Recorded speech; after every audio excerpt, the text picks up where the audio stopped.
আমাদের নিজের একটি দেশ করতে হবে, যে দেশটি হবে গণপ্রজাতন্ত্রী।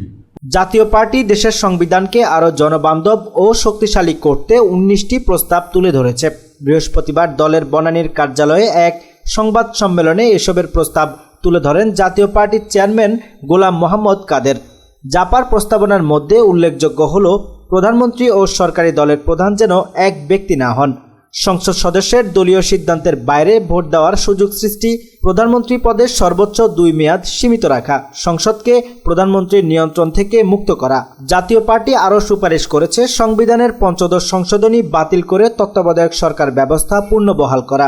রাষ্ট্রপতি নিয়োগ প্রক্রিয়ায় পরিবর্তনের প্রস্তাব এসেছে দলটির পক্ষ থেকে। রাষ্ট্রপতি যেন সাধারণ সংখ্যাগরিষ্ঠতায় নয়, বরং সংসদ সদস্যের 3/4 ভোটে নির্বাচিত হন।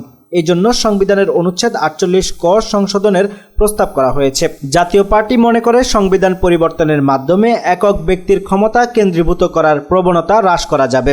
দলের মতে এই ধরনের সংস্কার দেশের গণতন্ত্রকে আরও কার্যকর করবে।